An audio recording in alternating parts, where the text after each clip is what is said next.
অনেকেই 1 ইয়ার প্লাস বাচ্চাদের জন্য এগ রেসিপি চেয়েছিলেন, যেটা সকালের নাস্তা হিসেবে দিতে পারেন। তো আপনাদের সাথে আমি আজকে ৩ টি রেসিপি শেয়ার করব। আর এই রেসিপিগুলো আপনাদের বাচ্চাদের ওয়েট গেইন করতেও সাহায্য করবে। এখন যেটা তৈরি করব সেটা হচ্ছে এগ স্ক্রাম্বল। এইটা আমার বাচ্চা খুব পছন্দ করে।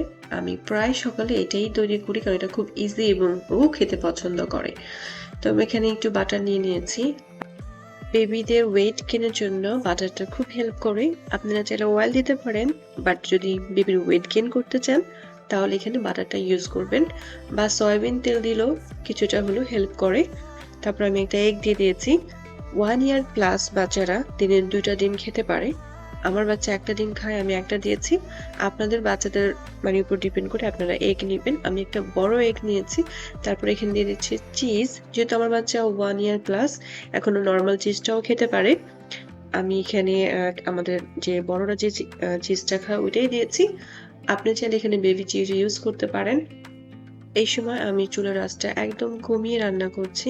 কারণ এখানে শুধু ডিম। আমি চাচ্ছি ডিমের যে ভিটামিনটা সম্পূর্ণ ঠিক রাখতে। কারণ আপনি যদি চুলার তাপটা বাড়িয়ে দেন তো ডিমের যে পুষ্টিগুণ থাকে সেটা কিন্তু অনেকটা কমে যায়, নষ্ট হয়ে যায়। তো আমি একদম লোতে রান্না করছি যাতে করে পুষ্টিগুণ ঠিক থাকে। আর যেকোনো খাবারই হোক, বাচ্চাদের হোক, বড়দের হোক, একটা পরিমাণ মতো তাপে রান্না করাই ভালো। অতিরিক্ত তাপে রান্না করলে পুষ্টিগুণ নষ্ট হয়ে যায়।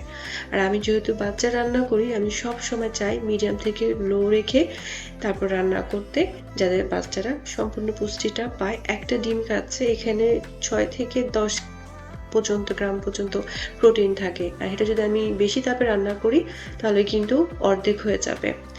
তো আমার স্ক্রাম্বল হয়ে গেছে। আর আমি কিন্তু একদম ওয়েল কুক করিনি। যতটুকু কুক হওয়া দরকার ওইটুকুই করেছি। কারণ বেশি ওয়েল কুক করতে গেলে কিন্তু হালকা শক্ত হয়ে যাবে।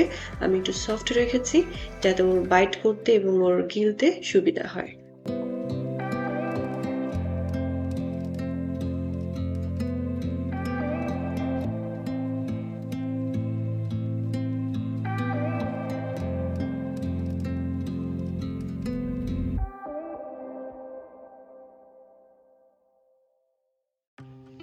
এখানেও আমি একটা ডিম নিয়েছি। একটা ডিমে ১ কাপ পরিমাণ পর্যন্ত দুধ দিয়ে দিয়েছি। আপনাদের বাচ্চা যদি এর চেয়ে বেশি খায় তাহলে আপনারা এই পরিমাণগুলো একটু বাড়িয়ে দিবেন। তারপর আমি দুধের সাথে ডিমটা ভালো করে মিক্স করে নিচ্ছি। আর এটা কিন্তু খুবই জরুরি, যদি ভালো করে মিক্স করে না নেন তখন কিন্তু ডিম আর দুধটা একটু আলাদা, আলাদা হয়ে যাবে। রান্নাটা দেখতেও সুন্দর লাগবে না, হয়তোবা খেতেও ভালো লাগবে না। তো আমি ভালোভাবে মিক্স করে নিয়েছি। এটাও অল্প আঁচে রান্না করতে হবে এবং সবসময় এটাকে নাড়তে হবে। আদারওয়াইজ কিন্তু এটা লেগে যেতে পারে। ননস্টিক হলে হয়তোবা একটু কম ভয় থাকবে, কিন্তু যদি ননস্টিক না হয় সেক্ষেত্রে কিন্তু এটা থেকে চোখ সরানো যাবে না। যেকোনো সময় পুড়ে যেতে পারে। তো আমার যেটা নাড়তে, নাড়তে দেখবেন একটা সময় ঘন হয়ে আসছে। আর এই যে অলমোস্ট রেডি হয়ে গেছে। এটাও কিন্তু খুবই ভালো যেসব বাচ্চাদের ওয়েট একদম কম বা আন্ডার ওয়েটে আছেন তাদের জন্য। তো আমি এটা চুলার পাশে একটু রেখে দিয়েছিলাম যাতে করে একটু ঠান্ডা হয়। কারণ একদম গরম তো বাচ্চাদের সার্ভ করা যাবে না। হালকা কুসুম যখন ছিল তখন আমি এটা একটা বাটিতে নিয়ে নিয়েছি। এখন আমি এর উপরে দিয়ে দিব অল্প পরিমাণে একটু বাটার। আর আমার বেশিরভাগ খাবারে আমি বাটারটা ইউজ করি। আর তার উপর দিয়ে দিচ্ছি অর্গানিক হানি, জাস্ট হাফ টিস্পুনের মতো, যাতে করে খাবারটা একটু মিষ্টি লাগে। যেহেতু এখানে পরিমাণটা কম সেক্ষেত্রে হানির পরিমাণটাও কম হয়েছে। অনেকে আবার বেশি হানি ইউজ করতে পারেন। বাচ্চাদের জন্য কিন্তু পরিমাণের বাইরে বা পরিমাণের বেশি হানিও ভালো না। তো আমি ৩টা জিনিস একসাথে মিক্স করে নিচ্ছি। এই তো আমার এটাও কিন্তু রেডি হয়ে গেছে। আমি এটা এখন বাচ্চাকে দিতে পারবো। এখন তৈরি করব ৩ নাম্বার রেসিপি, যেটা আমি মনে করি সব বাচ্চারাই পছন্দ করে এবং খুবই টেস্টি হয় এটা। এখানেও আমি একটা ডিম নিয়েছি আর দিয়ে দিচ্ছি ওটস পাউডার। আমি ওটস পাউডার গুলো একটু, একটু করে এড করছি যতক্ষণ না পর্যন্ত সুন্দর একটা থিক পেস্ট তৈরি হচ্ছে।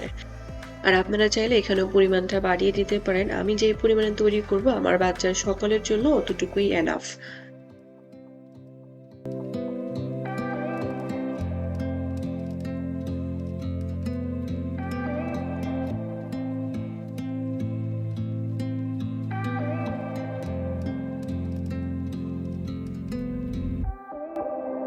এখন এর ভিতরে আমি অল্প একটু ব্যানানা এড করব। যদি ব্যানানা না থাকে সেক্ষেত্রে আপনি একটু হানি এড করতে পারেন যাতে সুইট হয়। কিন্তু ব্যানানা ঘরে থাকলে সেটা অনেক ভালো। এটা তো বাচ্চাদের ওয়েট গেইন করতে সাহায্য করে। যেহেতু আমাদের পরিমাণটা অল্প এজন্য ব্যানানাও এখানে অল্প দিয়েছি। বাট একটা 1 ইয়ার বাচ্চা বা 1 ইয়ার প্লাস বাচ্চারা কিন্তু দিনে একটা ব্যানানা খেতে পারে। সো আপনারা চেষ্টা করবেন আলাদাভাবে অ্যাজ এ ফ্রুটস ও যাতে একটা ব্যানানা একদিনে খায়।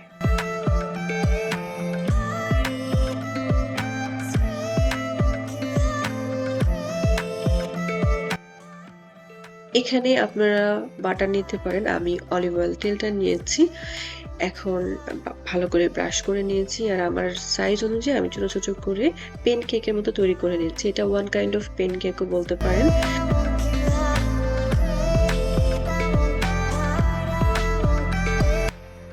এটাও অল্প আঁচে রান্না করতে হয়। আর ১ থেকে ২ মিনিটের মধ্যে এটাকে উল্টাতে হয়। তা না হলে কিন্তু এটা পুড়ে যায়। এটা খুব তাড়াতাড়ি কুক হয়ে যায়।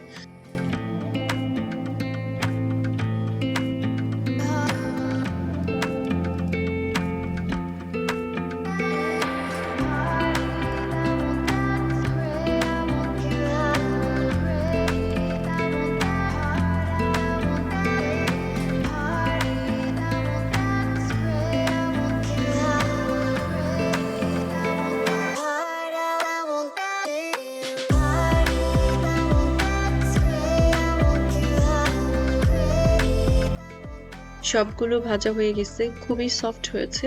আপনি চাইলে আপনার বাচ্চাকে এই সাইজটাই দিতে পারেন যদি সে হাতে ধরে খেতে পারে। আর যদি না পারে আপনি ছোট, ছোট পিস করে তাকে দিতে পারেন। আমি আমার বাচ্চাকে এভাবেই দেই, ও হাতে নিয়ে খেতে পারে। আপনার বাচ্চার অবস্থা আপনি ভালো বুঝবেন। সো ও যেভাবে খেতে পারে আপনি ওকে খাওয়াবেন। আপনার যদি মনে হয় আপনি নিজে খাইয়ে দিবেন সেটাও করতে পারেন। অনেক সময় এই পিসও ১ বছর বাচ্চারা খেতে পারে না। বাট আমার বাচ্চা মাশাআল্লাহ খেতে পারে। তো এই ছিল আজকের রেসিপিগুলো।